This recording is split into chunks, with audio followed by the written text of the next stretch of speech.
Is it part of your jurisdiction working for CIA to put holes in Kennedys?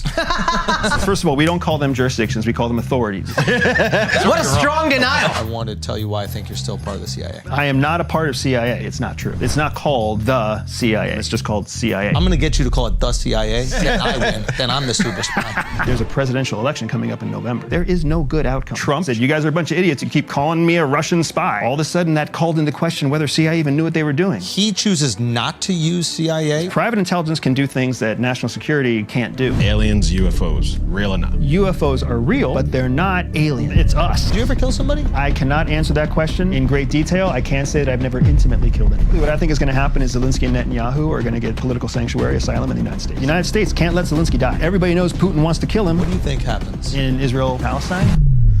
Alex thinks Chinatown is a cell. Yes, it's a You're right. What the Chinatown is a diaspora of Chinese immigrants, so the intelligence community plants its own operatives inside that community. But keep in mind that the CIA... The what? He's my asset. My asset now. What's up, everybody, and welcome to Flagrant. And today, I'm very excited because we are going to expose. Yes. That's a good YouTube title. You got it right. Expose. Reveal. We're going to reveal. Yeah. Secrets. Yeah. Secrets. A CIA operative who's still working for the CIA, as I say, but we'll get to that in a little bit. We got Andrew Bustamante. Hey. Everyday Spy. Thank you so much for coming in. Okay, we have to do this thing, which you've said this on every podcast that you've been on, but I do want to just set a baseline understanding. Are you wearing leather? It's fake, man. Yo, Yes, okay. clever. That was crazy, Al. I didn't even notice that. You know, a little something. Okay, We got okay. special guests. I had to dress up. Fair enough. Look how casual his. I know, I was going to pants are. say, I'm rocking some tiger stripe sweatpants. Hey, you didn't get the memo, man? Okay. Leather today, bro. All right. We do have to understand a few things here, right? What the fuck is going on? That threw me for a loop. Yeah. Okay. You dress like Janet Jackson, dude. Okay. that's good. We need to know, Good flash. what is the CIA? I know you've answered this on every single podcast, but I do think it's important. What is the CIA? CIA, the Central Intelligence Agency. Yeah, and why do you say CIA? You never go the CIA. So the CIA is something that is commonly it's a misconception by the American public. It's not called the CIA. Okay. When you talk about it as an acronym, it's just called CIA, Central Intelligence Agency. Okay. The CIA it's silly grammatical stuff, but then it makes it sound like CIA itself is a word. It's not. It's an acronym. So if you're trying to act like you're not part of the CIA, you call it the CIA. Bingo. But if you catch someone slipping, then you know they're a fucking spy. Got Correct. him. And if you I'm nice, dude. I'm He's fucking smart. nice. He's smart. if you want to know if somebody is part of the Brotherhood, then you call it the agency. Oh. Because there's only one. Different Brotherhood. Okay. So it's called the agency. You're We part call of the it agency. There's only one CIA, though, so it is the CIA. I mean, I'm not going to argue with you if you want to keep calling it the CIA, right? But I know That was a good trick right there. That was I know a good, when I changed talk levels to on you real somebody, quick. when I talk to somebody and I want to see if they actually know what they're talking threatened. about, they say the agency. Okay, so CIA, what is it? CIA is the national security arm for the United States that collects foreign secrets. Okay. So we don't collect domestic secrets, which means secrets inside the United States. We are charged with only foreign secrets. The FBI, the Federal Bureau of Investigation, collects secrets inside the United States. Okay. Now, is it part of your jurisdiction when you're working for CIA to put holes in Kennedys? Because that doesn't feel international. Yeah. That feels like really national. So you bring up a great point right out of the gate. So first of all, we don't call them jurisdictions, we call them authorities. Yeah. So inside, Wow. That's where you're Wow. wrong. Yeah, that's What where a you're strong denial. This is good. This is good. We don't call them Kennedys. We call them jelly. I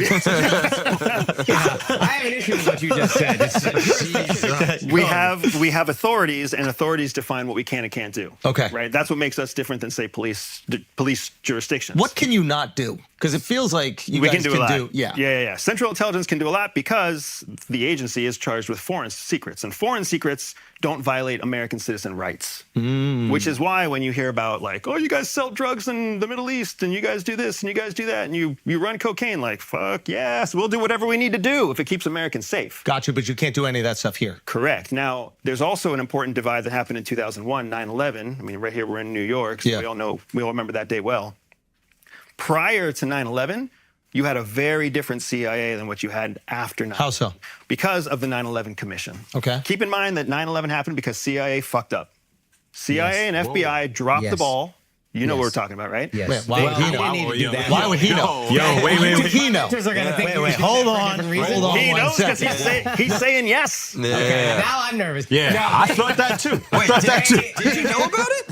Yeah, well, I didn't know about it. I wasn't in CIA. But they had leads that there were people planning an attack on the World Trade Center. They had information and they just chose not to act on it. Whether it was they didn't think it was serious or whether it was maybe this will help us get power, who knows? Let your own theories run Exactly wild. right. But that is exactly right. Yep, it's exactly right.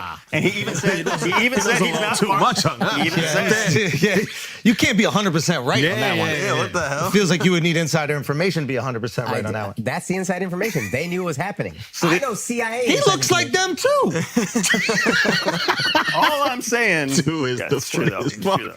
But all I'm saying is you have now referenced CIA twice without using the. So I did pound. that for you. I appreciate you, man. Okay. So the 9/11 Commission, the September 11th 9/11 Commission, which was published in 2003, was written at the behest of Congress, and it was in that very public report where all of what you're saying was referenced. That I FBI read. and CIA, you read, Yeah. power to you, man. FBI and CIA separately had all the information they needed to prevent 9/11. And? They didn't share the information with each other, which meant that they couldn't put all the pieces in the right order. But isn't that the CIA's fault? Nope. That is a failure of what the 9/11 Commission identified as no overarching national intelligence directive. But I thought that's what the CIA is. CIA Don't they- is technically it's the Central Intelligence Agency, which means it is the hub of intelligence. It was never the hub of decision making for where intelligence goes. So it collects all the intelligence. It collects from the FBI, it collects from the NSA, it collects from all these other different Correct. organizations, but it doesn't disseminate it to the people that need to. And it doesn't it used to prior to 9/11, it did not prioritize it correctly either. So you're part of CIA, you're part of FBI. Who do you as CIA think has the best information? You think you do.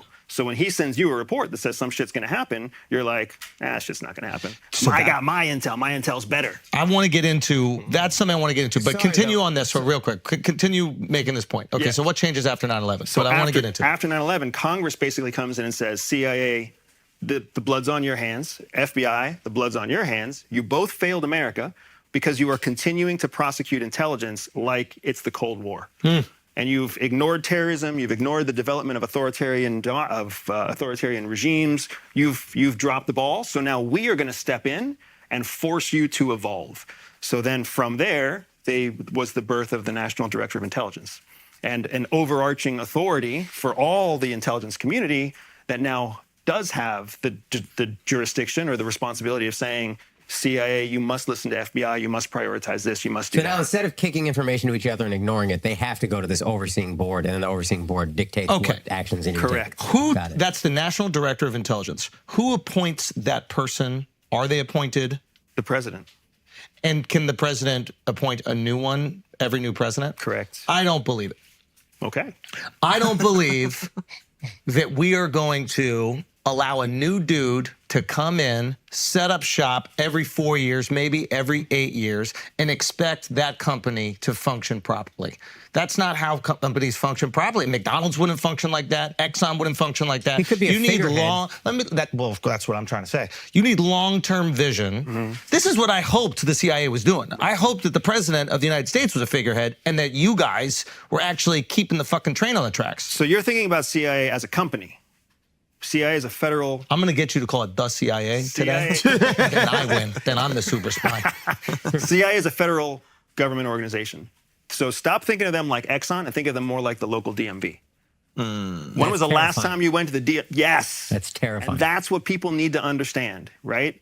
It is a well-intentioned institution, but it is still a government organization. It's run like the DMV. It is That's not run fascinating, like Shell Oil. because we think of them as not even having the best intentions, but incredibly effective, nefarious intentions, hoarding power, and you're saying they're kind of just a bumbling government organization. Look at the larger government overall right now. See, I don't subscribe to this. I'm really glad you don't subscribe to this. I don't believe it. Because could you imagine the chaos if Americans actually were like, what do you mean CIA is just like the presidential elections? If people actually understood. I don't think it would cause any more chaos. To me, like the CIA, Americans watch Homeland. They're like, yeah, that's what they do, and then they stop terrorism. And I don't think they actually really care. You are, you're deep in. You're entrenched. So I think that you inflate its importance to the average American. I think we think it's important, and then we check out. No, but we need to feel safe. We need to feel safe. If we feel... Yeah, I'm not saying it doesn't make us feel safe. What I'm saying is we don't think about it. No. It's never on. The average American spends 20 seconds of their years thinking about the CIA outside of a TV show. A very powerful tool for any politician to be like, yo, you guys aren't safe. Okay. The CIA, whatever, they're actually kind of bumbling idiots. I can come fix that. You have no idea how shoddy things are. I've been there. That is... super effective. Do you really think they're bumbling idiots? I mean, you work there. No, I don't think they're bumbling idiots. I think they're a well-intentioned government organization. I think that the challenge that CIA has is that it has a lot of very smart, very hardworking, very dedicated heroes who work as worker bees. And then you have political appointees and career-seeking govies who become the senior level managers. So when you are in government, you only have one track to promotion, and that is to further entrench yourself in government. When you're in the commercial sector, when you're like a corporate executive, you actually want to broaden and challenge the status quo, because you might work for Shell this year, but then next year you might get hired by Exxon, and then next year you might get hired by Amazon, and then next year you might get hired by Google, right? So you want to constantly broaden and challenge the status quo, whereas in government, you have one way to promotion. Entrench yourself in the status quo. Deeper and deeper. And so bureaucracy inevitably just takes over and clogs it up. Correct. So that's what ends up happening, and those are the people who are in charge.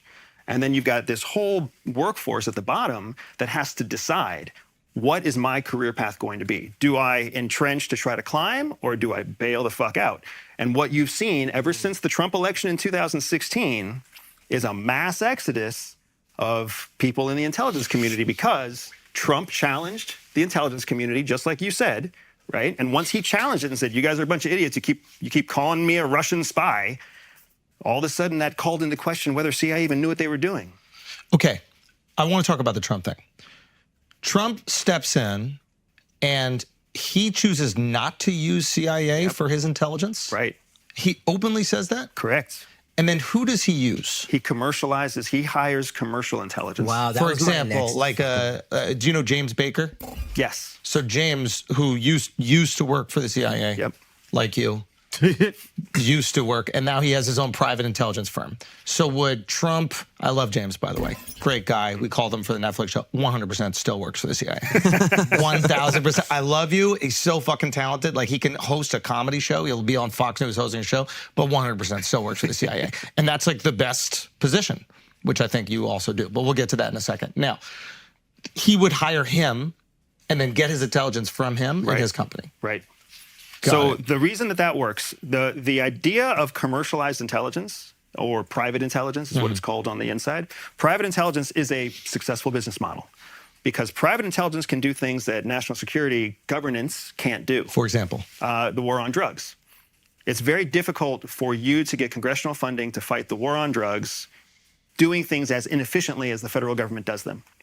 You got to send troops, you got to get orders approved. Like, there's a huge cost that comes with all the administrative stuff of getting the government to do something. Okay. In the commercial sector, you basically write them a check for $2 million and say, hey, we need secrets about cocaine drug lords. And then the company does whatever they need to do to get those secrets. So maybe they hire 5 former SEALs, 2 former Colombian Special Forces, 2 former Mossad, and they go in, and maybe they do good things, maybe they do bad things, but they definitely deliver secrets, right? Wow. And that's where private intelligence becomes powerful. And Donald Trump, It's the efficiency of privatization. Donald Yeah. Trump knew that and took advantage of that. And as a result of that, he essentially showed in 4 years that CIA was super powerful, but can be replaced by private intelligence. Wow. Okay, so then I think it was on Lex's pod, you were speaking about this a little bit. And then he also limited something. He limited security clearance for people who would leave CIA. This is important. This is important because this was one of the things that Trump did very well that he never got credit for. The way that you make money when you're a federal government employee is not being a federal government employee. Like 30 years and you're a senior ranking officer and you're making $160,000 a year. Yeah. Like, No. that's not what people want to do with their life, right? A junior salesperson can make $250,000. So what ends up happening is you work those 30 years so that you can build a network And so you can have very high level clearances. And those clearances don't expire the day you resign. They expire with time. So when you have a top secret clearance or a secret clearance, the thing that makes it expire is either you break a law and they pull it from you, or you don't engage in activity, you don't engage in a job where you use that access. As long as you keep using that access, it keeps being valid. The job is for the government, or can it be any job? It's a job for the government because the government is what defines classification. Got it. Right? So now you're a senior intelligence officer making $160,000 a year, you retire from government. Well, now you have all the contacts of all the other offices inside the agency, contacts with FBI, NSA, DIA, NGA, right? You're connected to everybody. So then Booz Allen Hamilton or CACI or Mantech or any one of the big national security intelligence contractors, they can hire you, make you a executive vice president, pay you $400,000 a year. And they're essentially paying for your clearance. And what they're paying for is for your access to all these other agencies because of your network. So Trump shut that down because there was like a brain drain, if you will. People were leaving the agency to go work in the private sector and go make money. And he was like, you're not going to leave the agency and take your clearance. So you could either stay here, or you could leave, but you're not going to take that. And there was a second reason to doing it. The other reason he was doing it was because he wanted to limit the competition of private intelligence firms outside of the firms that he was using. Oh, so he was doing it to scratch their backs. Oh, for sure. So he was doing it to scratch their backs. Oh my God, this is next level shit. And then good reason. I was ready. I was like, MAGA hat on. Finally, one thing good. Okay, so he's scratching the backs of his friends. His friends allegedly, let's just say, have these intelligence companies. What would you call them? Firms? Yeah, private intelligence firms. Private intelligence firms. And so they already have these employees that have clearance? Yes, and there's also employees that don't have clearance, right? But it's all about, at the end of the day, I know this might shatter your trust in the federal government.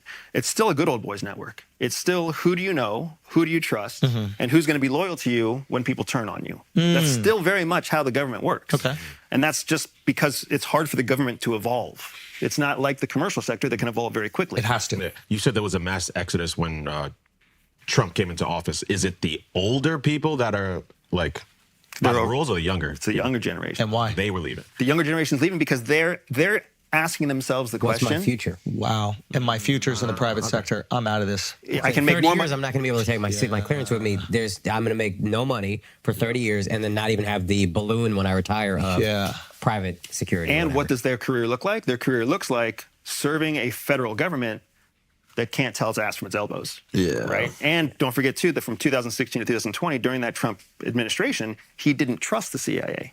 So when he doesn't trust the CIA... For good reason? For mixed reasons. Some were good, some were bad. But keep in mind that the CIA falls under the executive... What'd you say? The what? Got him!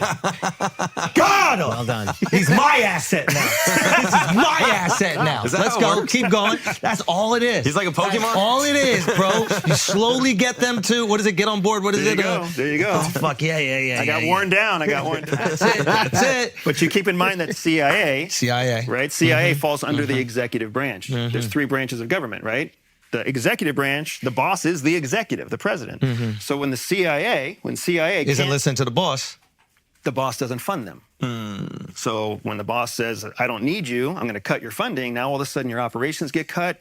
Everybody who's working there can't get those sexy operations that they need in order to get their promotions. Now, is that system This sucks. built? No. Because like in 20 years' time, all the government agencies are going to be shit because we're not getting any of the best young talent. But think about real quick. The system then is set up not to bring forth the best data and intelligence. It's built to satisfy the boss. And satisfying the boss might not keep America its safest, because sometimes what the boss wants to be true is not. If there's an imminent threat and the boss doesn't care about it, but the CIA is like, yo, this is what it is, and you need to fucking listen and you need to fund this. This is a big problem. Now, the CIA fucks up when you lose the confidence of the boss. So this is a huge issue. It's a massive issue. This is why you hear so many people, every election cycle, you will hear people talk about intelligence reform. This is what they're talking about. Sorry. Can you just finish that idea, though? The intelligence reform, what that means. So intelligence reform is the idea that we need to reform the way that we do intelligence. Right. Everything from our promotions process all the way through to our sharing process, to our analytical process, because what the American people trust to be a functioning, efficient vehicle, we actually call on the inside, we call it a sandbox. A sandbox. Because when you put kids into a sandbox, the most important thing is that they play nice with each other. It's more important than them being creative. It's more important than them doing Get anything along. else. And if you guys aren't getting along, then we get 9/11. Right, that's right. And the whole getting along thing becomes a cultural challenge, because now if you're a 27-year-old go-getter and you don't get along with the old guard, then they're going to start holding you back, and then you never develop until you just punch out. And that's good for them because they want more of the old guard. Right. Real quick on this reform, how would you reform it? And this might be a longer question, but how do you create a system that puts forward the most efficacious data and intelligence while at the same time doesn't alienate the boss of the organization, which is the president? Yeah. So there has to be there's checks and balances already in place. That's how the federal government, that's how our democracy works, is with checks and balances. Yep. Being able to institute checks and balances where, let's say you're a junior officer, you make a recommendation, your senior officer doesn't accept your recommendation, but there is some kind of documented process that you made, what you said, right? Then no matter how the intelligence plays out in the future, it can actually be audited back to what the junior officer said. Then you end up having this thing, you have an incentive for junior officers to say, this is what I'm assessing. And you have an incentive for senior officers to listen to them. Because it's documented. It's on the record. But what happens now instead is literally senior officers change junior officer reports. Wow. So I will write a report, I will send it to my middle manager. My middle manager will rewrite my report with what he thinks is important on top of what I did before it goes to you. And what's the justification for that? Because there must be. Because the idea is that the more touch points, the more it will be refined by people who have more experience. So they think it's refined, but in reality, it's a game of telephone. And what happens with the game of telephone is the information changes by the time it reaches. And there's no accountability up at the top. And then you remember there was the divide in culture. Yeah. So once you get to like a senior level officer, they were raised in the school of Cold War. So now we're talking terrorist reports. It gets passed to a middle manager who's got a little bit of terrorism experience, a little bit of Cold War experience, but it ends up in the hands of a senior manager who's really only Cold War. Can you tell us? 1999, 2000, when you're getting this information, we're not thinking terror is a real threat. That's over there. Can you tell us Now, what's sorry, Cold I War? need to ask this. But real quick, just Cold War. What does that mean? Cold The War difference is- between Cold War intelligence and terrorism intelligence. When you remember the Soviet Union, Yep. and you remember it was America versus Russia, Of course. that's Cold War. No, I understand the period, but like, why would there be a different way of interpreting intelligence for the Cold War versus terrorism? Because people weren't dying in the Cold War. In the Cold War, it was cold. There was no, there was no conflict. So there's not an imminent threat. So you're learning about, Got it. Imminent threat. Those are the two words. Yeah, that so change with everything. terrorism, we're immediately reacting, or 9/11. We're immediately reacting, bomb goes off. Whereas Cold War, these are nations jockeying for position via, I guess you would say, Economic and military growth. that's it. Yeah. It's economic growth. Yep. I guess, and military growth too. So you can be a little bit more relaxed during a Cold War because you're not protecting your people in that instance. We call it strategic, not relaxed. You can be more strategic because things don't happen at a tactical pace. It's a little more chess. It's more chess. Yeah, got it. Okay, sorry, go. My overarching question, what I'm hearing is this is very scary. To me, privatizing intelligence probably will be a better solution in general. And this ties back to what we had Vivek Ramaswamy on the podcast. And he basically was like, I just want to cut a bunch of government jobs.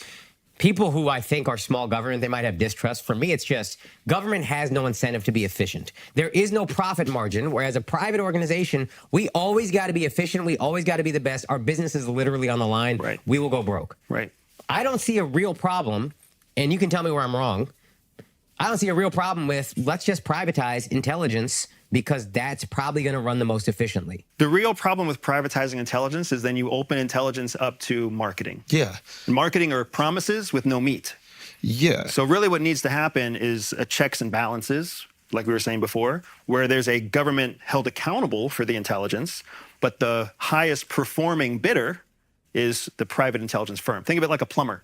The reason you don't do the plumbing in your house, I assume, is because you can send out a request to 5 different plumbers. You can get 5 different estimates. You can have them come in and make 5 different assessments. And the one that you trust the most is the one that you try. And if he fucks up, you never hire him again. Yeah. That's essentially how it should work because you're the boss. It's your house. So we need an intelligence organization that is federally controlled to say the quality of intelligence has to meet this standard. And you think if we privatize, it becomes more about marketing than quality? If you go 100% privatized. Yeah, look at news. Like you privatize news, you're not getting the real news. You're getting the most monetizable news. Right. And the exact same thing would happen with an intelligence. They're like, what does the president want to hear? Okay, we're going to go find it. Yeah. It's There's like, WMDs. Yep. Like, oh. we're going to find the WMDs. Yeah. It's like there's certain news organizations that are like, hey, there's some racism out there. Find it. Yeah. I don't want to harp on this too long, but again, that is exactly what the government did. The government said there's WMDs. There were no WMDs. I just don't think this is as scary as we're making it. Well, now I want to get into that point, which is how do you tell, or maybe the better question is it possible, because this is what you always hear, that there are corporations that are using the CIA almost as like a private military for their interests. Is there any truth to that? I wouldn't say that. So the fact that private agencies are using CIA resources like a private army, there's no direct evidence that that is what's happening. Hey, I got a banana factory in Nicaragua. Go start a coup because the current administration is not letting me sell my bananas. So that's not the corporation that makes that decision, but that is the lobbyists who can lobby the policymakers who are federally appointed or voted in. They're the ones that can then direct the CIA. And they're lobbying whom? They're lobbying the director that was appointed by the president, or they're lobbying the president and the congressman? And then, oh my God. The president and the president's advisor panel. Because here's the other thing to keep in mind. So the CIA is getting all this shit, and they're just doing what they're told. So it's really the politicians that should be getting the shit. Right. I thought the CIA was acting on their own. Well, they did in certain circumstances. Pre-9/11, they had a lot more autonomy than they do now because the 9/11 Commission came out and said, you guys have way too much autonomy. So going back to your whole point about did they shoot JFK? Nobody really knows. Nobody really knows because they had so much autonomy. You fucking know, dude. Did they do it or what? If I knew, I would be a lot richer than I am right now. Why? What would you do with that information to make so much money? I would find a way to prove it. And I'd be the first person to ever expose the truth with the proof. What about Abraham Lincoln? It's another president that got shot. You got a thing for this. CIA? It's only a couple of them that got shot. I'd like to figure it the fuck out. Was the CIA around in 1864 or It was whatever? OSS, dude. Yeah. Ooh, you know. I got Okay. Pony Express. Okay, but Pony Express. But no, I'm not curious about why he got shot. I want to know if he was gay. You guys would know that stuff. Yeah. You guys have the intelligence. Was Abe Lincoln gay? I don't know. CIA didn't exist. OSS didn't exist. Back then, it was, I don't even know if the federal marshal. CIA doesn't have gaydar? Yeah. We need that, dude. They have gaydar because they're recruiting for gay right now. What does that mean? They want to diversify into LGBTQ plus, all the various, they want that kind of diversity because the government is trying to bring back young people. And because they lost all their young people from like two. Yeah, young people are gay. You You can get in. Yeah, young people are gayer for sure. But now, isn't there an advantage in having some gay operatives? Yeah, send us to the Middle East. Exactly. Yeah. No, for real. They can see if they can fly.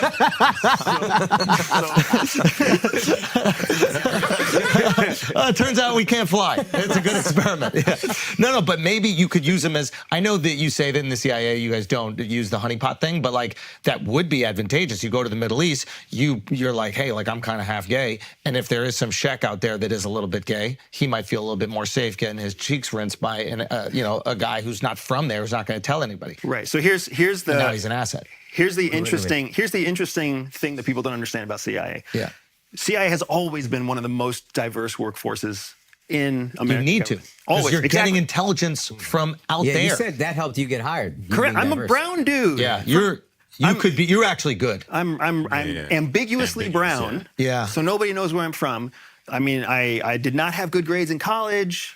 I was a bad officer in the Air Force. Like, I am not your Ivy League white guy that was pre 9/11, CIA. Yeah. And that's just me. I mean, there are There are thousands of people that were recruited with me, diverse in every possible way. The thing was, it wasn't front and center CIA recruitment marketing that you have to be diverse, right? So what ended up happening was they would find people the way they find people. They would run them through a psychological profiling as part of your recruitment. And then they would find out like, oh, you're gay or you're straight or you're this, you're that, or whatever else, right? You believe in two gods or whatever it might be. But they would run you through a profile, and the profile would tell them that you're crazy in a specific kind of way. That's very useful for collecting intelligence. Like, for example? So the reason I'm here today is because you were referencing something I mentioned once about psychological high-performance trauma, right? People who have a certain amount of trauma when they're kids become high performers later in life. What that's really saying is that we're a little bit crazy, but we're crazy in a useful way, versus a person who has so much trauma that they end up being like PTSD. Rated sex or whatever. Yeah. Well, I mean, even that's still useful crazy. That is. Right, it is. But I'm talking about the kind of crazy that ends Shout up with out to my somebody 20s, shooting to people, like somebody who goes in and starts shooting up a grocery store, or somebody who ends That's up. too much crazy. So they're That's trying too to much find crazy. the right amount of crazy. Right. Okay. And and that's useful. So it used to be that they could bring in people who looked normal, right? Who looked like they blended in, and then find the ones that were useful crazy. Now they're basically advertising like, hey, we want you if Who's you're gay? Yeah. Are they going, hey, if you're gay, you had enough trauma in your life that you might be crazy enough to be in the CIA? I mean that sincerely. Maybe that's that might be part of their strategy. But if you see them, they are openly advertising to diverse groups. I would assume that the world is more openly, you're more comfortable being openly gay, openly whatever. So that person will fit in better with those groups. Whereas before, in the 50s maybe, being gay was something you probably hid from. In the 90s, man, we hid from that stuff. But then there's also, don't forget, it's a federal organization. So guess what federal organizations have to mandate? Diversity hires. So you have to have this many women. You have to have this many gay people. You have to have this many people who identify as females but are actually have male sex organs. And you have to, like, there's all these government regulations, especially in a democratically controlled executive, right? That whenever they dictate the requirements to CIA. You think it's a good thing or a bad thing for CIA? What do you think? I think it's a horrible thing for CIA. I mean, let CIA hire what they need to hire to execute the operations they need to execute for the threat of the day, right? Because the threat of the day changes. Okay, I want to get back to this in a second, but you met your wife on the job. Correct. How hard is it to sleep with a CIA operative?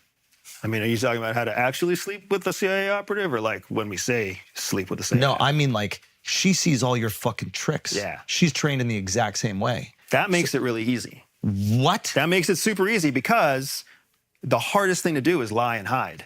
So that's like, think about how much effort we all put into that.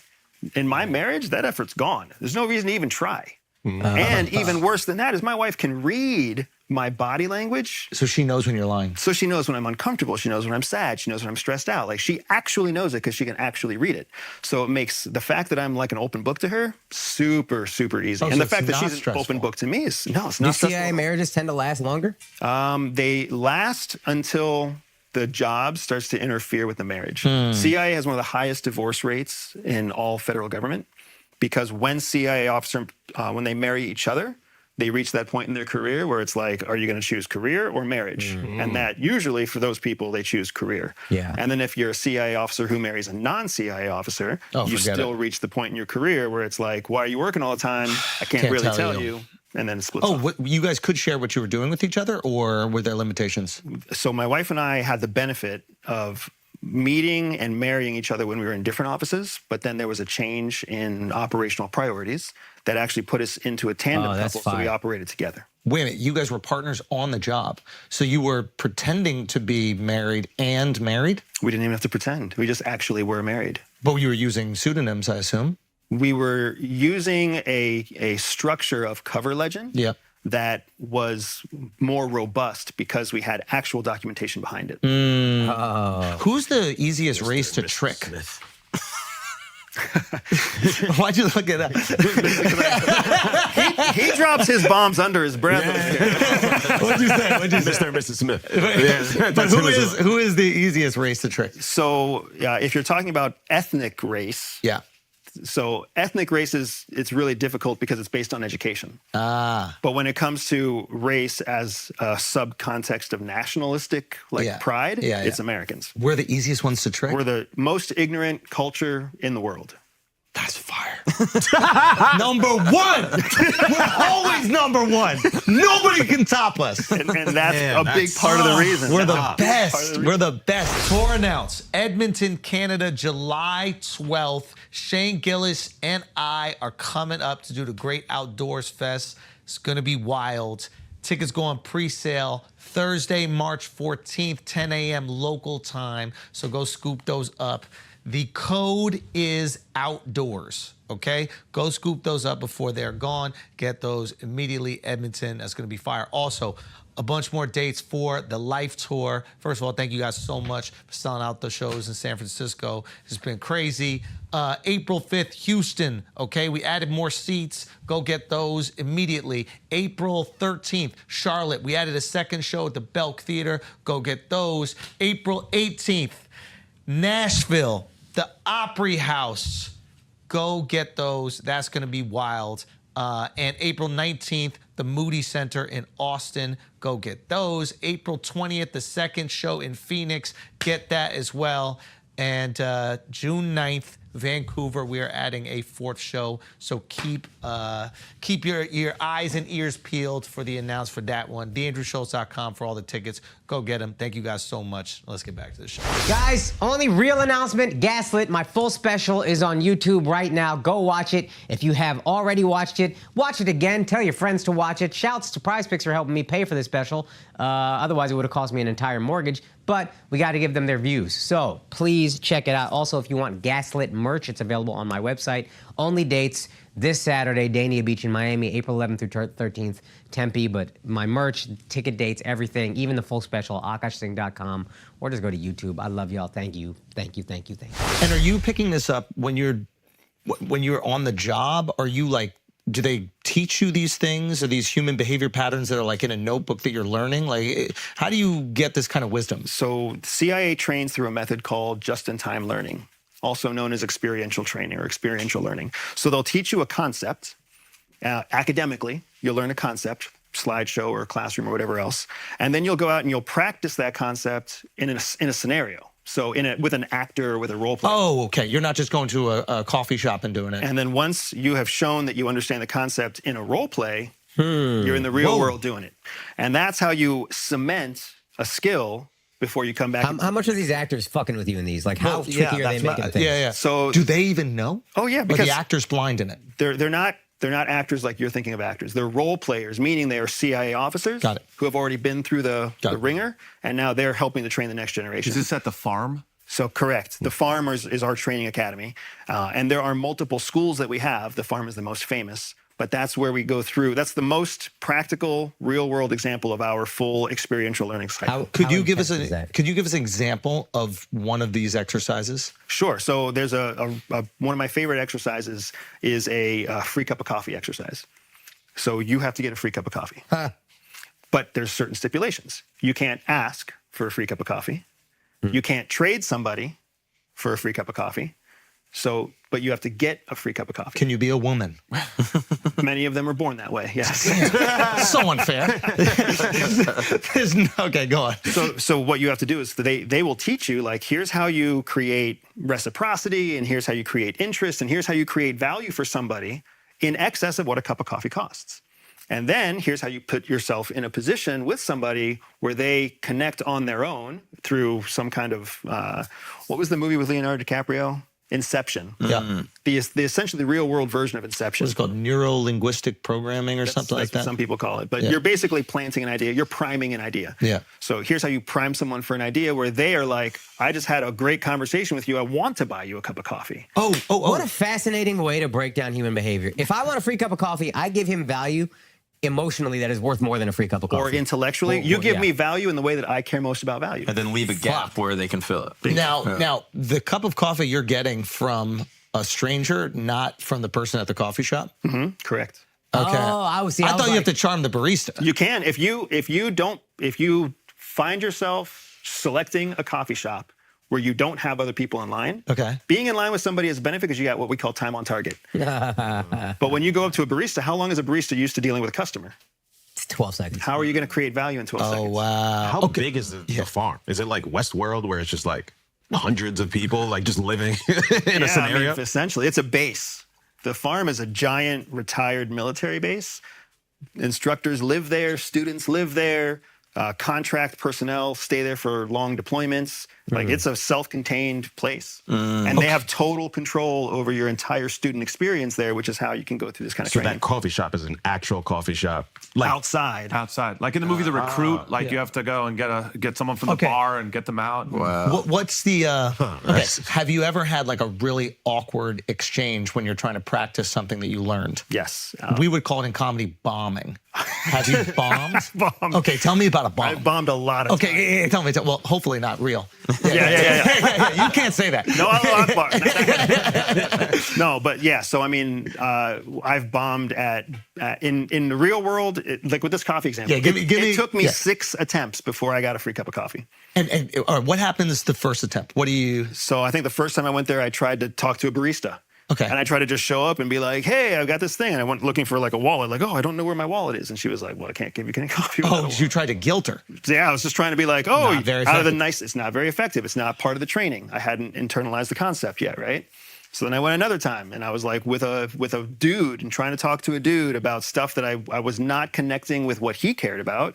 I was telling him about how cool I am. Okay, how'd you open up to him? What was the first line? This is awesome. Like, what cup of coffee are you going to get? I don't remember the details, right? But it Yeah. was basically something along the lines like, "Hey, what are you going to get?" And he's like, "Oh, I was going to get an Americano." And I was like, "Oh, the latte's the best." You started talking about you. Yeah, you were more interesting than interested. Why? Correct. Yeah. Why do you want an Americano? What is it? It doesn't matter. What matters is that the concept was a fail No, because what I'm saying is, if you asked him why he likes Americano, you're tapping into what he's feeling. You seem like the kind of guy that has lattes, and then be like, "Oh, what does that mean?" Like you're giving him something. correct, yeah. Yeah, So yeah. what you learn from bombing Yeah. is you learn how other people actually think and how they engage with the communication that you're sharing. You guys know this more than Fascinating. anybody, right? Yeah.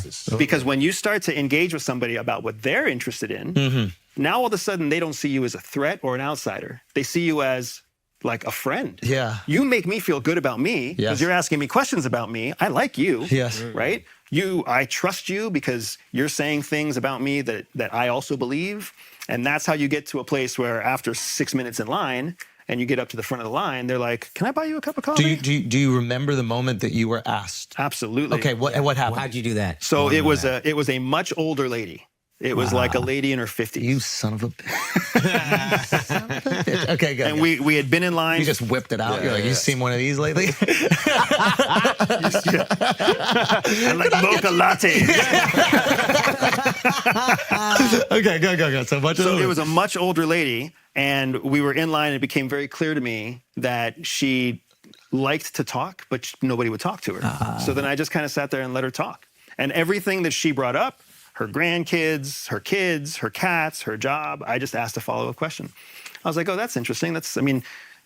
How did your kids feel about when you retired from accounting? Or how do you take care of 3 cats? Do you feed them canned food or do you feed them food that you make for them themselves?" And it was just this natural conversation, natural from her point of view, where I was just being nice to her and learning about her, gave her a conversation, which she doesn't get because most people don't want to listen to a 55-year-old woman talk. Yep. Right. And then by the time we got to the actual checkout at the register, she was going to pay with a credit card anyways. So she was just like, "You can put his coffee on mine." That's amazing. Now, And the hardest part Yeah. is all you want to do is fucking celebrate and get the hell out of the coffee shop and go back and be like, "Here's my free cup of coffee." But you got to say can't- no. Please don't do it.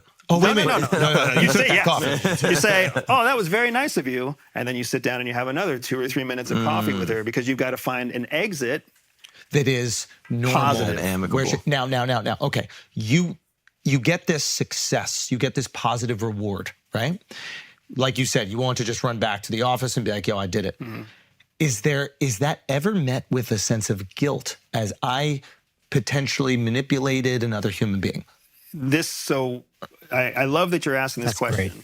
I love that you're asking this question because to get to the place where you're going through that level of training, you've already been psychologically assessed in a realm of antisocial behavior that makes it so that and the people who are training that you're not really wired to feel guilt So about manipulating others. my follow-up to that is this. Before you came here, I was ready to ask you a bunch of, I don't want to even call them hard questions, but I had less empathy for you. Now that we've spoken a bit and I like you, I have a little bit more empathy. So I'm like, do I really want to ask him a question that he might get in trouble for answering by the CIA? And I'm starting to feel these sensations. And I know the thing that would make me feel that guilt is also the thing that I'm curious about. But you've charmed me, I guess, or maybe I enjoy talking to you or arguing with you about Europeans being stupid, which is what we both agree ultimately. But I guess what I'm saying is that would be horrible for the CIA. I would be, because I'd feel too bad. I'd get operative. Yeah, horrible Bad- operative. Yeah. He just said it right. Bad field. You also can't keep a secret ever. So. Yeah, I'm not good at that. Yeah. So there's a couple of things there, right? So Or I'm already part of the CIA and I'm tricking all of you. and that's even better. Disinformation age. So the thing to keep in mind here is that there's an element of predictable behavior that's wired into us cognitively from childhood, right? So especially people who have had experiences with significant trauma as children also have a higher likelihood of developing antisocial disorders or antisocial conditions as adults, because as children we tried to fit in and we were rejected. So now as adults we're like, fuck trying to fit in, but maybe I should still try to fit in because it's just easier if people think I fit in, right? So there's an element of that. Do you feel that way about yourself? Oh yeah, absolutely. Well, for me, I'm nice because I'm You're incredible at socializing. it's all. You think it's manufactured? It's all kind of learned? No, it's real, but the difference is what happens on the back end, if you will, right? Like having a conversation, like you were saying, you'd feel guilty asking me questions. I wouldn't feel guilty asking you questions because I've been conditioned through my childhood trauma to be kind of safe of feeling like, I'm going to ask you a question. It's your responsibility if you answer or not. I was literally talking to my wife about this the other day because my wife is also a former CIA. So we have some very dark conversations. And the question was, if you were crossing a street and you were crossing a street at a time when you needed to cross the street to get away from some creepy dude who was standing at the street corner. But when you crossed the street, you made another car swerve because you crossed when it wasn't a crosswalk and that car crashed. Right? Okay. So you just saved yourself from creepy dude who's standing at the edge of the sidewalk, but that car crashed. Do you feel bad? Yeah. I mean, My answer is no. I I don't what feel am bad. I supposed to do? Like, Well, I don't feel bad because I self-preserved, got myself off the X, what a term that we say getting off the X. The dude that crashed wasn't driving responsibly or else he wouldn't have crashed. And it wasn't your intention. And it wasn't my intention. You know what is crazy coincidence? Maybe not. I grew up in Dallas, born and raised. The spot where JFK is killed, you know how it's marked on the road? Yeah. It's an X. With an X It's on, yeah. on the road. Yeah, Yeah. there's an X on the road. So off the X really makes me think you guys killed JFK. They left their signage. But now you've studied people enough to know that like this guilt response is quite normal, Right. Right. In a socially conditioned person. and you're saying you just feel none of it. I don't feel none of it. It doesn't hold me back. All right, so you feel it, but it doesn't stop you. Gotcha. Whereas like a sociopath, for example, might not feel it at all. Oh, so you're in a really advantageous situation because you could act on that feeling if you think it's the socially responsible thing to do. But if you need to get where you need to go, you won't. I act on the feeling when it is a personal benefit. And that's the difference between a true sociopath, which is, remember how we were talking about Yep. antisocial disorders? Yep. A true sociopath is actually clinically called antisocial disorder, antisocial personality disorder, ASPD. Okay. So that's a clinical thing, just like a psychopath is a clinical thing on the antisocial personality disorder spectrum. Whereas what I'm talking about is useful elements of sociopathy, Yeah. but still able to fit into a larger society. Yeah, my cousin's a psychiatrist. He always distinguishes between sociopath and having sociopathic tendencies. And he's like, there's a lot of really successful people who have sociopathic tendencies. What an But a true advantage. sociopath would make a bad agent. Correct, because a true sociopath Wouldn't be lacks able to. empathy. Right. A true Which you need to soci- connect Now, to get the follow-up coffee. question, somewhat To related. get the coffee. Yeah. Somewhat related. Everybody, mental health is huge in every job. In the CIA, they're like, no, you're not doing no fucking therapy. We're not paying for anything. I don't want you to work on this part of you. Or is there very specific therapy? How does that work? It's an abundance of therapy options because of exactly that reason. So to your point about how some very high-performing people have sociopathic tendencies, what else do very high-performing people have? Incredible vices, right? Substance abuse, sex, right? Pathological lying, They've physical really got to abuse. find the right operative. Wow, this is a fascinating case study. You need to find someone fucked up enough where they don't feel the guilt so they can go out there and do things that do induce guilt on the average person, but not so fucked up that they're going to be doing cocaine, fucking girls nonstop. To get over the guilt. To get over the guilt or to cope with these feelings that you have. I mean, that is a small window. And still have some level of remorse because the true sociopath, again, not a good agent. And you need You go to IQ. therapy. Can you see a regular therapist, or it has to be another CIA agent? Yeah. Yeah, it's a CIA therapist, and then if you have conditions that are too significant or too severe for a staff psychologist, then they have a group of cleared psychologists. Do they beyond test prospects on their vices? that. Yes. Oh, great question. How do they do it? Well, there's two parts. First, there's a psychological battery that they put you through, like an actual psychological exam, and then from that they're able to assess. Is this your what we vices might see be. in the movies or TV shows where like they're asking you difficult questions and it's not the answer but how you react? That's a part of it. Can you give us an example of, do you remember anything you were asked? Yeah. So, well, I don't remember the questions in the actual exam, right? But I remember there are questions in the exam where they're giving you questions and they're giving you answers, and there's no good answer. Like there's no safe answer, right? Like, have you ever? I remember this one. Have you ever participated in sexual deviancy? Like, Yeah, that's a subjective experience. like yes or no. Yeah. And I'm in like the last stages of applying for the CIA. Is this the question that's going to get me kicked out? And then all this pressure starts to build up. So what did I answer? Yep. Right? Better to say yes than to say no. And then they find out you're And then lying. they find out that I'm lying. So I'm just going to say yes and hope for the best, right? Now, I was also able to say no to ever using any kind of controlled substance because I have never, and still to this day, even though I dream of the day that I get to, use some kind of controlled substance. Right. So there are certain places where I get to answer yes and no throughout that whole exam. And then after the exam, I had an in-person interview with a psychologist who was going through the exam results.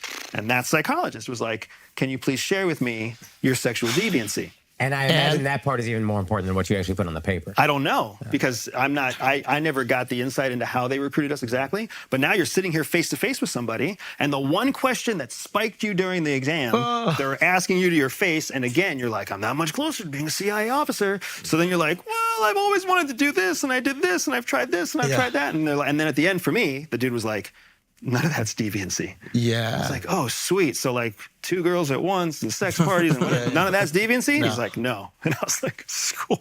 How can you trust the intentions of the psychologist? Yeah. You have to trust that the intentions of the psychologist are to get enough people through the pipeline that they don't look like they're too harsh or too easy in their exam. No, I'm talking about when you're already hired. You're part of the CIA and you are seeking mental help. I would imagine that the CIA is looking out for its interests. Yeah. Correct. So how, and you Yes. can only speak to their therapists. How can you fully open up to somebody if you know that you're being assessed? So this is such a powerful question, man, because this is the crux of why I left CIA. I left CIA when I was 34 years old. I'm 43 now, you're 40 now, right? Yeah. When you're in your mid-30s, whatever you're doing, you're all in. Yeah. You're all in. Yep. Yeah. If you've got producers producing you, if you've got supervisors supervising you, if you've got whatever, you're like, everybody is in this together when they're all actually in it for self-preservation. So as a mid-30-year-old, it took the birth of my first child before I asked myself that exact question. It's like, oh shit, why do I think that this person's out for my best interest when they're just out for their own career? And I started to see that the process we were trained to get a foreigner to betray their country to give us secrets, that same process was our professional development 100%. process. 100%. But you knew this at an early age, I know. Well, I knew this at 34 only because of the birth of my son. But you knew it before. I mean, you're assessing people all the time, right? But you're assessing people through a state of conditioning where you've been brainwashed to believe you're the not even best know of the you're being best of the assessed. best. Right. Wow. You believe their propaganda, so to speak. Correct. You've been Really? assessed. You didn't see it at all? There was no signs of it where you were like, I'm a little skeptical. The And signs are in hindsight, right? Because if Can you give me a sign? When you're in a it, sign? Yeah, when you're in it, you're in it. So a sign of a sign is like when you're in it, for example, when you're in it, people are always promising you the next best assignment. right? Oh, so the carrot. We need You have you, a carrot constant carrots, right? We need you to go here. We need you to go there. Oh, that dried up. Oh, that dried up. And you're the person. And you're always going. You're like, I'm going to take There, it. there Oh, I were a can't lot of wait, I can't intelligent wait. Nazis that thought they were the good guys. You know what I mean? Not to compare it, but like there are Yeah. good people that are doing things that are outside of what you could say are their interest or objectively true because Yeah. they bought into Like I used to be So- law enforcement, and there were times where it's just like, this is just chain of command. This is just the way things are. And Yeah. it wasn't until you're outside of it where he's like, That's a little I didn't- fucked up. Yeah, that's a little fucked up. So if you have people that are extremely motivated by reward, you can just throw a carrot in front of them and they won't ask questions about anything else. If they're if they're driven by reward, yes. However, if there's 4 core motivations, I'm sure that's kind of what you're referencing right now, that CIA teaches us. Yeah. right? What is it? The Reward, ideology, coercion, and ego. Right? We call it RICE. Reward, ideology, coercion, and ego. 4 main reasons we all do anything. yeah. Reward is a strong one, but it's not the strongest. Ideology. Yeah. So what you do is you recruit these people who are borderline sociopaths, And you who have put incredible amount of fucking loyalty, ideology in and then them. you tell them America has to be the safest. You're here to keep the homeland safe. You're the future of our country. brilliant. Your children, your parents, everyone's Brilliant. going to be safer because of your humble service. And you're the best in the Is world. that how ISIS The recruits their responsibility. jihadists? Same. It's slightly different. What ISIS it's ideology, What right? ISIS does is they use something called a radicalization ladder because they're trying to create radicals. Yeah. What Okay. CIA is doing is creating practicals. Ha! Right? Yeah. A little bit different. Yeah. But yeah, and careerists don't end their career by strapping a bomb to their chest, but that's how a radical ends. What is your greatest motivation, you think? So for me, my greatest motivation is ideological, but my ideology Changed when you had that baby, didn't it? everything changed. You know this, man. It just happened to you too. Yep. Everything So changes when you have that makes- baby. That makes sense. So now your ideology is I'm a family man. I'm a father. Before that, my ideology was always I'm protecting keep America. safe. Yeah. Now it's keep my baby safe. It is. And is it a liability to let operatives have families? That this becomes a big part of the challenge in any CIA officer's mid-career. When you start having children, or when your children are in that age where they're the magic age, like you're not in the magic age, you're still in like the puddle of blood and goo. guts. I'm here. I'm here. Smile. Give me anything. Yeah. But once you start tickling your baby and they It's laugh, over. Oh fuck. It's over. You're corruptible. Yeah. I Once almost that started crying when you happens, said that. Yeah. Jesus. Empath. Big empath. Yeah. but once that happens, everything really does change. And then you start to see, I have to protect this baby. And then you also ask yourself, oh shit, the stuff I do, if somebody really wants to fuck with me, they're gonna fuck with this. Oh fuck. Yep. And then it just gets worse Okay. and worse. And Sorry, go. that's a big part of what contributes to people in their mid-career making different choices in their mid-career. Why they stop competing to be at the top of the food chain. And they're starting to be happy with being middle managers because middle managers get forgotten, get overlooked. I can stay home most of the time. Yep. I'm never going to be like in the cutting edge of stuff. Okay. Does the CIA, once they find out that you're about to have a family, or even before that, maybe when you get married and they know what's coming next, do they start adding protecting your children to the ideology of what you're doing at work So, as an effort to maintain? right. I wouldn't say they manipulate it that way. What ends up happening is culturally, your supervisor is older than you, right? Physically, they're older than you. Right. And they're a supervisor, which means they've been there longer. So they've already made the Transition. compromises Yeah. to stay in their career. So then that person starts to feed their compromises on to you. The person who chooses family over career has already left. Never So becomes they're a not even supervisor. there. So there's nobody to even look towards. There's So only one everybody message. within the institution. Hey, this is what it is. This is Yeah. what you do. How did you see Status through that? quo. Same thing when you were in law enforcement, Yeah, right? middle management, status quo. This is the way it is. Just don't ruffle So feathers. I had to do so it's it. very important that those people in those positions are enjoying their life, because if they're not, you're looking at what your life is going to be and you're going, I got to get the fuck out of here. Well, it's not important that they are enjoying their life as much as it's important that they are doubling down on the ideology that keeps them there. Or they're committed. In other words, if they're starting to fray in their commitment, everything else Right. trickles down. Ooh, that's scary. The number one thing that you're looking for in any kind of government service is the idea of service before self. Anybody watching this, anybody listening to this, who's military, law enforcement, first responder, government, we all agree, like it's indoctrinated into you from the day one.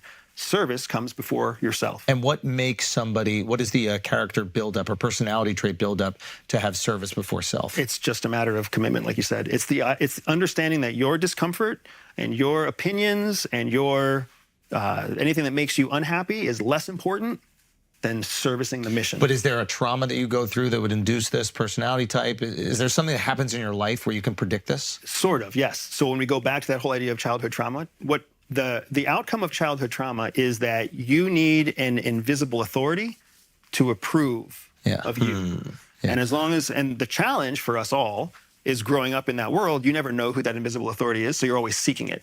It's like, I got to get good grades. Somebody say it's good. All right, so I got to do good on. I got to go on stage and I got to do good. Laugh. Yeah. That when you get into a government job and you have that same conditioning, the difference now is you know exactly what you have to do to do a good job. To get that authority to approve of you, all you have to do is say yes to the next mission. There's no guessing anymore. Whereas most of the time we're like, how do I get my mom's approval? How do I get my dad's approval? How do I get... So it's a pretty easy setup. It's a package. It's a nice package that you realize over time the federal government has learned how to do this well, intentionally or accidentally, because they've always been vested in making sure the government itself, survives. Is there a moment in your life where you felt, especially your professional life at CIA, where you felt completely validated and justified in your decision to spend all that time there? Is there a mission that you succeeded in protecting America that you were like, this is everything I dreamed of and I did good?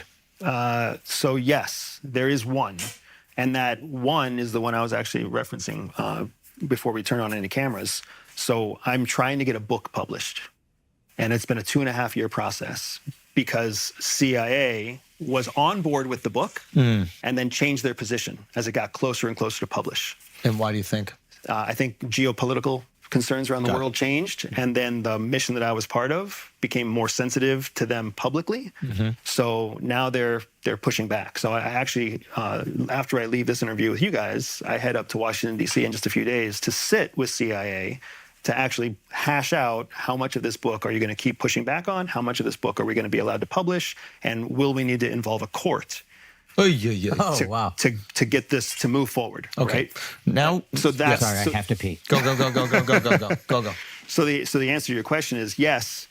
There is absolutely a justifiable mission that I look at and I'm saying it was all worth it. But you can't share it with us right now. And that's very frustrating because the reason I want to share it, I love you guys. I'd love to share it with you. I want to share it with my kids and my grandkids and my great-grandkids who I'll never get to meet. It's a part of your legacy. This process must be difficult. Is the book already written? The book's already written. So how do you have editors and Great question, Al. people like review it if there's kind of like information in it that's not supposed to be seen? So this is the challenge because the geopolitical environment changed. We had everything approved and worked on and written out until that turning point in national security. So it was approved. It was okay. Got it. So, and wasn't trying to get you jammed up. No, it's all good. But that's how it works. I mean, the reason that so few CIA authors exist is because of the exact problem that you said. Like, how do you get an editor to look at something if CIA has to look at it first? And what if CIA looks at it and they take too long or whatever else? And publishers lose their interest and editors lose their interest and whatever else. Whereas for us, we took a different approach to it. We took kind of like a systematic approach where it's like, hey, here's what we want to write about it. Do you approve?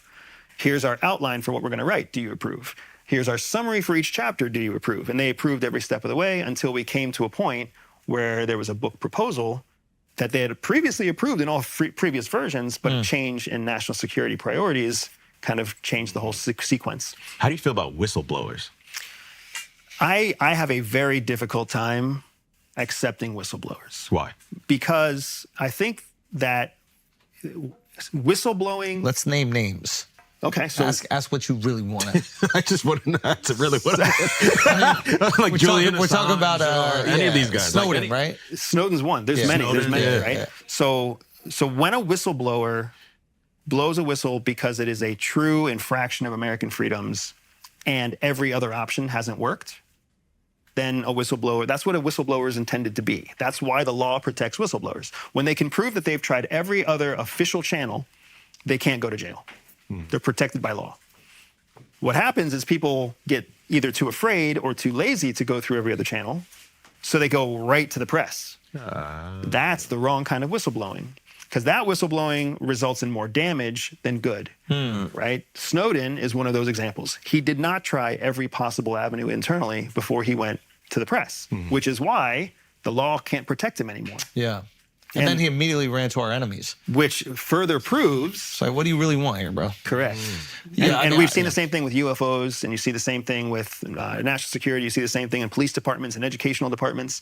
Like, whenever anybody blows the whistle, the law is there to protect them, to show that they have gone through every formal option available before they have to simply make it public. And that's basically what you're trying to do with the book, right? You're like, I'm going to get permissions. If you don't give me permissions, then we can take it to a court system. And if the court of law says no, then you don't publish that book. Correct. And it is what it is. Correct. And you will respect that. And that's the only way to show that you believe in the system that you're part of, is to exercise every option in that system. And I do believe that while we are a democracy that is strong and healthy and wealthy, we're not the perfect democracy, but we're a whole hell of a lot better than most of the democracies out there and any of the autocracies out there. So if we execute according to the system, and the system deems at the end of the day that we can't publish, you got to trust the system to a certain extent, right? Why do you want to leave America? I heard you said you want to live someplace else. So there's two reasons. The first, and they're interconnected, right? The first reason is I believe that the United States is in that, I think we're going through our middle school phase. Remember middle school? Yeah. Remember how miserable middle school was? That's where we are as a country right now. People forget we're less than 300 years we're old. young, baby. We're young. Yeah. So that phase where you're used to wearing sweatpants, but then you start getting boners, and you have to carry your math book in front of your pants to make sure nobody sees your boner, but you don't want to stop wearing sweatpants yet, and you're damn sure not going to start wearing tighty whities yet. Right? Like, that's where we are as a country, and it's ugly and it's fucked up. But how long did middle school last? Yeah. Long time, and it didn't get any better in high school, right? Like. So we are going through a very awkward phase as a country, and it's going to be long, and it's going to be slow, and it's going to be painful. In your estimation, what is long? 10 years. Oh, it's not that bad. Yeah. What is the gonna be pain that we'll endure? economic pain, the loss of public influence, of international influence. We're going to start finding that we're friends with the wrong people, right? Like you're seeing that happen now in Israel Palestine. You're seeing that happen in Ukraine, Russia. Like you're seeing it happen in NATO. 4 years ago, if you were to ask anybody, they'd say NATO is strong. America has all the right allies, right? America's the best. Well, now you've got NATO is fracturing. The European countries are coming out and saying that the United States shouldn't be part of NATO. And those were our closest allies, right? France, Spain, Germany are coming out and saying, we shouldn't listen to the United States anymore. Why do we listen to them, right? You can't get funding for Ukraine right now. You've got the president and you've got the vice president and the head of national security inviting Israel's opposition leader to come to the United States because they can't talk to Netanyahu, right? And that's Israel. I mean, Israel is one of our closest allies in the world. And right now, Biden and Netanyahu are at odds.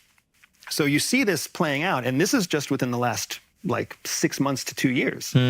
So when you start to project that forward, there's a presidential election coming up in November. There is no good outcome from that election. Yeah, what do you think happens in that election? Nothing good. But give me an example. Can you say that to say you don't like any of the candidates, or First of all, I'm saying that to say nobody likes any of the candidates. Okay. There's nobody out there who's like, Trump is the right choice, and there's nobody out there There's a lot saying of people Biden saying is that. the right choice. There's a lot of people saying Trump is the best choice. There's not a lot of people saying Trump is the right choice. I mean, that's there's a lot of people who think Trump is the right choice. Fair. You fair. might not respect their political opinions, but I hear what you're saying. Yeah.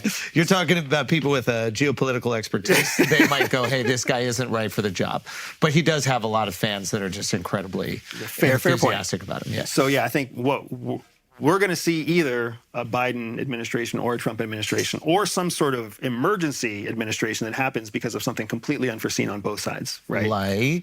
Like Biden's elected and then he has a heart attack and then there's an emergency administration, or Trump's elected and then some criminal conviction comes through that makes it so his ability to serve as president is limited, right? There's all he's sorts also of 82, so it's not like there's all sorts of surprises that can happen. So you have to leave space for surprises, right? Yeah. But in all three scenarios, it doesn't make it easy for the average American. And how is our quality of life impacted? And why would you want to leave that?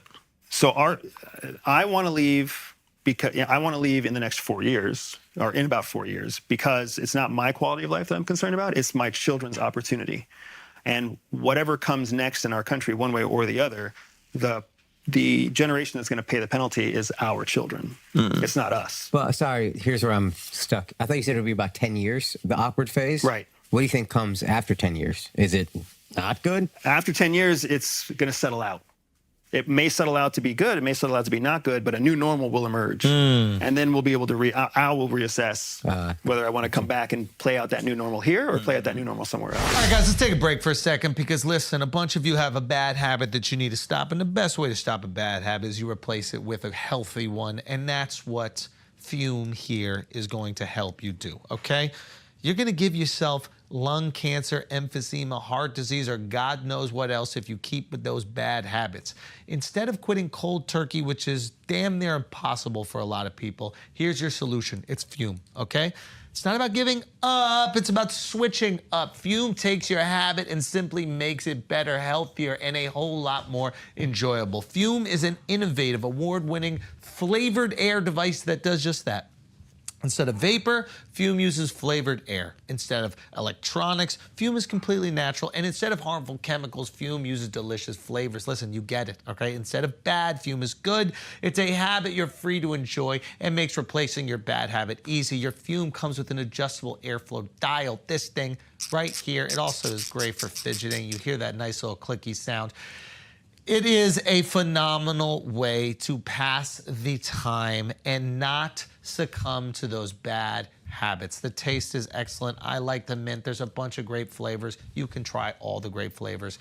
The look is dope. Plus, Fume just released a magnetic stand for your Fume, so there's no more losing it around the house. It's built with fidgeting in mind. You can spin your Fume around and around. So start the year off right with the good habit by enjoying and going to tryfume.com/flagrant and getting the journey pack today. Fume is giving listeners of the show 10% off when they use Flagrant to help make starting the good habit that much easier. Once again, you go to tryfume.com/flagrant and you're going to get 10% off when you use the code flagrant. Now let's get back to the show. All right, guys, let's take a break for a second because some of you are using supplements and you're using shitty brands. Using shitty brands and you're not getting the reaction, the response, the growth that you actually can get if you use the best in the business. And the best in the business is Momentous. Why is it the best in the business? This is very simple. Because this is what the billion-dollar corporations use. This is what the trillion-dollar corporations use. This is what the United States government contracts, okay? This is what NCAA basketball and football teams contract. This is what NFL teams contract. When you need the maximum performance, you use the best. These corporations are not playing around with that. They don't want 80%, they want 100%, and that's what Momentous is going to give you. Momentous Creatine uses creatine monohydrate, okay? So the gold standard in creatine supplementation, all right? It has full informed sport and NSF certified for sports certifications, meaning it contains no banned substances, no toxic contaminants like heavy metals or pesticides. What you see on the labels is exactly what you get. Not like some of these bodega supplements. You don't know what the hell is in there. They go test them. They got metal in there. Why is there metal in there? Get it out. You want to use something you trust. Why do you trust it? Because the billion-dollar corporations that cannot risk their multi-million-dollar athletes trust it. So you know it's going to be good for you. I'm telling you right now, especially with the creatine, the benefits for athletic performance include accelerated lean muscle development, increased strength and power, enhanced recovery and rehabilitation, enhanced injury prevention. You got reducing dehydration, muscle cramps, the list goes on, all right? Protein. You get the grass-fed whey protein isolate. Protein is a fundamental macronutrient that's essential for muscle growth. You need the protein. Development of that muscle, the recovery of the muscle, peak physical performance, and everything your body does needs ample amounts of protein. How are you getting your protein? You're going to get it with Momentous. It's that simple. They got the high-quality protein content. That's what they're going to give you. The grass-fed whey protein isolate powder is sourced from EU dairy farmers who adhere to strict regulations and whose grass-fed cows are free from hormones, steroids, and synthetic growth hormones. This is what you need. Again, NSF certified. Sport and informed sport certified. You have the certifications. You have everything you need. What you need now is to get the Momentous. Momentous is offering our listeners up to 36% off your first subscription order. And if you don't want to subscribe, you can still get 20% off creatine, protein, and all of my favorite products. Go to livemomentous.com/flagrant and use the code flagrant at checkout. They are so confident that you will like it. They're not even asking you to 100% subscribe. You can if you want to save more, but they know that once you get some, you're going to end up subscribing in the long term. I wish you all the best. Now let's get back. I wanted to tell you why I think you're still part of the CIA. Okay. One, I don't understand why they would let you leave. Two, if I'm them and I want influence in the YouTube podcasting space, I want someone who is eloquent, intelligent, knows the line. He's not going to publish a book about something that he knows is illegal. He'll go through the proper procedure, and maybe we give him permission. And if we don't, you know what? Maybe we'll string him along for a few years just to see if we could piss him off, just to see how loyal he is. And then when he proves his loyalty, okay, maybe we'll put the book out there. But we have someone in this YouTube space. The YouTube space is massive. This is where information is existing. This is where intelligence is existing. And he'll go on all the biggest podcasts, and he'll do what he does best, which is make friends and assets of all these different people and imagine all the intelligence he can glean from that. We'll let him have his consultation business where he can go and make millions of dollars. He deserves to do it. We can't restrict him because then he would totally leave. But if we need to call on him for anything, if we need to call him for information, he will be there for us. Tell me why I'm wrong. Because CIA would get all of that without me being on the payroll at all.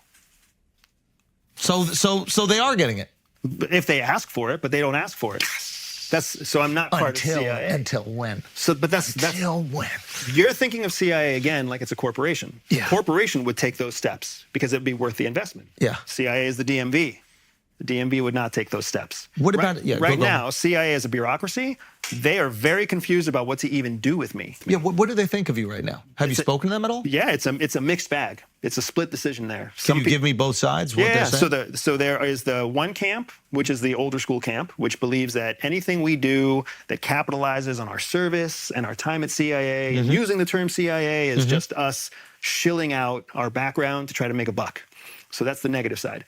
But then there's another side that's like somebody out there needs to be saying good things about CIA because everybody else who comes out and talks about CIA says shitty things about CIA.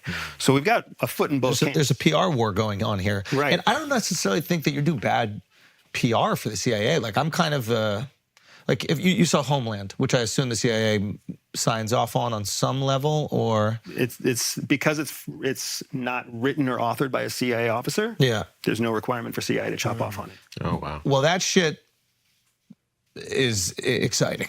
I'm not saying how accurate it is. No, it might not be accurate, but still, like, you coming and you talking about this, right? I would imagine there are young, talented people out there that would listen to this or watch this and then go, wow, I wonder if my skill set would lend itself to the CIA, and that might be something exciting to do. I don't necessarily see you as somebody who is painting the CIA as this horrible organization. Right. It doesn't even seem like you dislike them. It seems like you think there's a lack of efficiency and that could be restructured. But as far as an organization, I believe you feel like it's important. Absolutely. So everything you're saying is accurate, right? And everything you're saying is the work that I put into my public message about CIA. Because I personally, as an American and as a father and as a former CIA officer, I want the next generation of high-performing, hardworking, talented people to join the agency. Whether they join for 2 years, 6 years, or 10 years, all of us benefit from them joining the agency instead of joining the sales department at, But here's an issue, though. You're an intelligent dude. You have found a way to, I would imagine, make 10x, 20x what you were making at the CIA almost immediately after leaving. Right. The people with the level of intelligence to work at the CIA, and I'm assuming that there needs to be some IQ requirement, right? You could have all this stuff where you don't feel guilt, but if you're dumb, it's not going to work, right? You need to have an aptitude. You need to be able to learn these things. You need to be able to learn them quickly, and you need to put them out in the field. Somebody with that level of intellect and that lack of, do we call it empathy, or lack of the feeling of guilt, that's a huge advantage in the regular workplace. It is. You would rise quickly and make so much more money. So how do we incentivize these people How do we incentivize smart people in the same way that we can't get smart people to be politicians anymore? How do we get them to be in government agencies at all? Well, that's the question. You guys are all going to be hedge fund dudes, like people in your position. That's the $1 million question. That's why you see there's a military recruiting crisis. If you guys weren't aware of that, military hasn't hit recruitment numbers in 2 years. Oh, wow. The federal government can't recruit people fast enough, right? There's a dearth of interested candidates in supporting the federal government because they see the federal government. And put yourself in the shoes of like a 14-year-old back in 2009 or 2005. That 14-year-old who is now, whatever the age is, 18, 21, 23, right? That child then has watched utter chaos in government. And now they're deciding, do I want to work for Google or do I want to work for the federal government? It's an easy answer. There's also like, is there been a war that we feel has been justified that we want to support? So if you're a young kid seeing that and that's the ideology, great point. You know what I mean? That's the ideology that you have. I mean, getting people to join the army around like World War II might have been one of the easier things to do. You're like, I want to go defend my nation. Even after 9/11, there are people who are like, I want to go. Listen, let's get this get back. Nobody can fuck with America, not while we're here. So I guess it is up to America and the powers that be to make sure that whatever wars we're engaging in are just enough to sacrifice our lives. And if there is waning military support, that's on you. Correct. Do you know what I mean? Correct. Yeah, it's not on the people for understanding what the fuck is going on. If you look at veterans now, it's shocking how many veterans exist right now that do not want their children to join the military. When it used to be I didn't even know it used to be like that. It makes sense. Yeah. Completely logical sense. But the only veterans I know are like, I would never. But that wasn't the case. It was my grandfather was a captain. A big part of the reason I was military. My uncle was in the military. My mom was in the military. My stepdad was in the military. My aunt was in the military. That's what you do. So because it was so easy to recruit, did that make them lazy when it came to like supplying services for vets, and then now they're in the opposite situation? I think yes and no. I think it was easy for them to recruit, so they didn't pay attention to what you do on the tail end of that person's career. So yes, I think there's validity there. But I think the larger thing that happened there is as the information age also took over, 20 years in the military between 1990 and 2010 is a massive 20-year transformation in technology. So then we all woke up to the fact that the reason that there is a veterans affair, the reason you get lifetime medical benefits is because when you serve for the U.S. military, they don't care about your health and your well-being and your mental health. Like, you're there to be a cog in a war wheel. And some cogs in the war wheels die and get medals, but many, many more cogs in the war wheel get traumatized, get hurt, and then they need medical care for the rest of their lives. And they don't have adequate medical, psychological, whatever care. And so aren't they starting to strip a lot of the bonuses or incentives away, like schooling and the housing and things like that, that were easier to get? And now it's like they're stripping some of that away. And that's because of cost structure, right? So now with a recruitment crisis, it's hard for the federal government to fund recruitment operations. So then budgets start to shrink. Where do they save? Where do they find money to get more recruits? They take benefits away. And then we have more people who stay for 4 or 5 or 8 years and less people who stay for 20 years. So the economics of military and government start to shift. Can you explain to us scary stuff, what the military industrial complex is and how the CIA plays a part in it? So the short hard-hitting answer is that the military industrial complex is our economic security blanket. That's what it is. The reason that the United States loves war is because war ends recessions. And the reason that war ends recessions is because the military-industrial complex spins up. Tens of thousands of jobs are made. Massive government spending is made.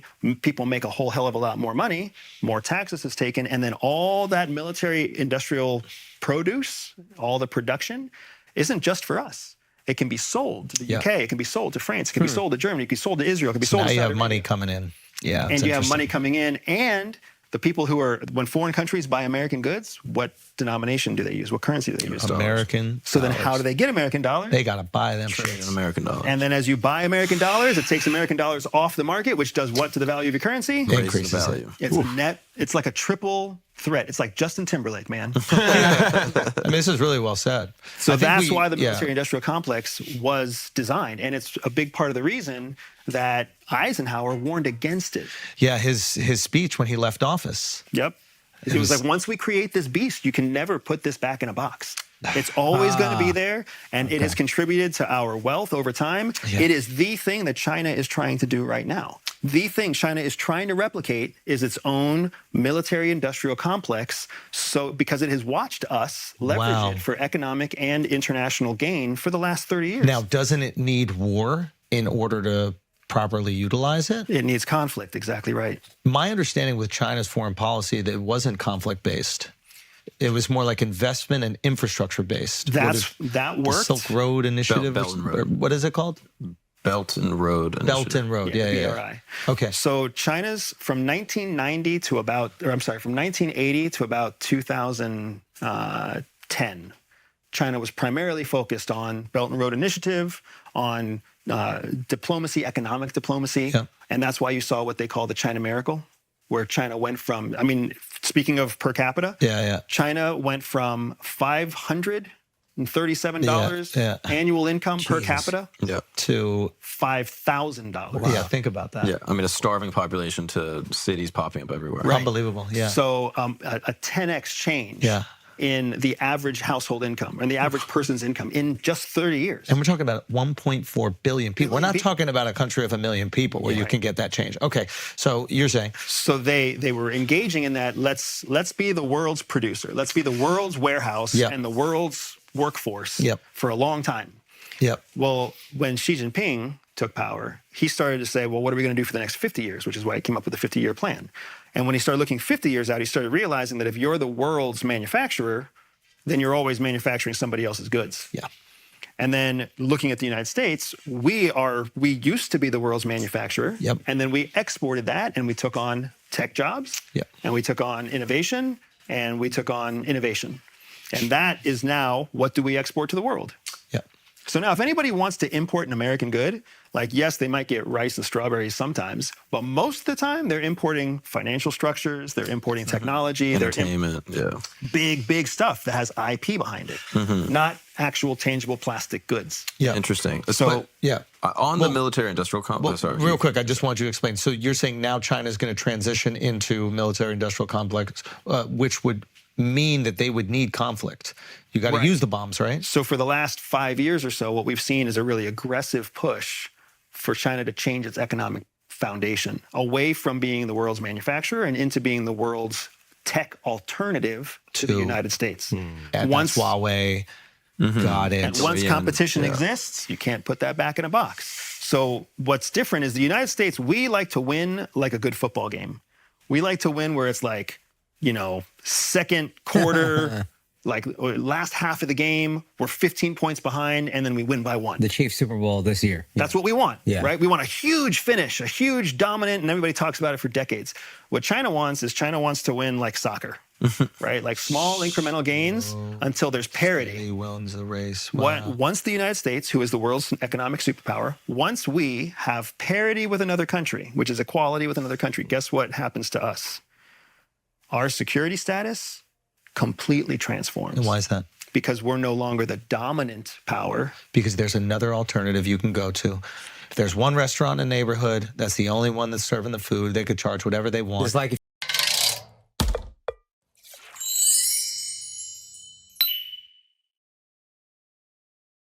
Listen, sometimes celebrities come to my show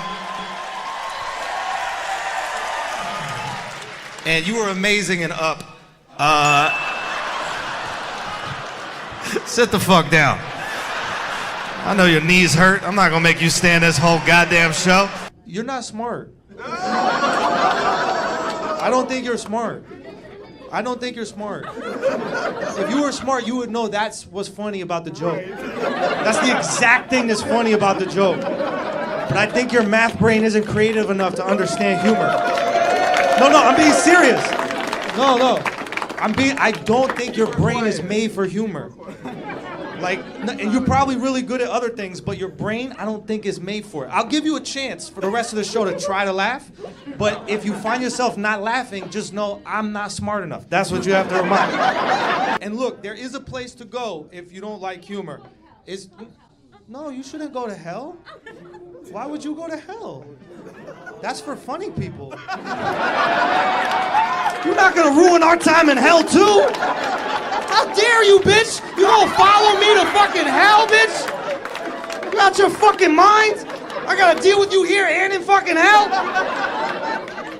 TikTok, you commie cunts. This week we found out that America's favorite dancing sensation was a front for an evil, corrupt, tyrannical regime. No, not Ellen, or as her staff calls her, Clint Yeastwood. It's TikTok. If you're not familiar with China's viral export, no, not that one. No, not that one. No, not that one. Guys, what the fuck is going on over there? Y'all are slinging more viruses than the Showtime Lakers. Is that your son? Oh my God, that's adorable. What's up, man? How old are you? 23? Oh shit, you look like 14, bro. The fuck? You 23 years old? Oh my God, man. Graduated college and everything? You got some pussy out there? Nah, you didn't got a pussy. You gotta check in with these white kids that got the same haircut as their mom, bro. You look like homeless Robert De Niro.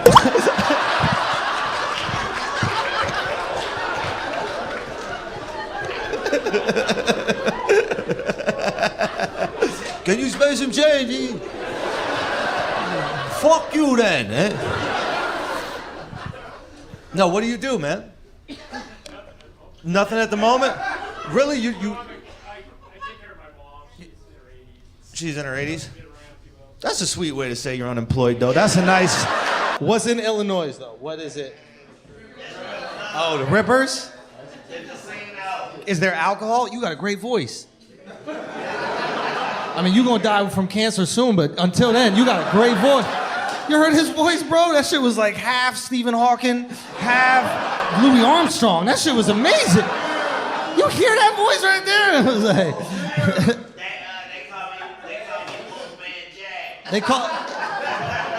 They call you what? Wolfman Jack. Oh, they're being sweet. They should call you Lung Cancer Lou. Welcome back, bro. Thank you for wearing that mask on the way to the bathroom. Definitely didn't get corona.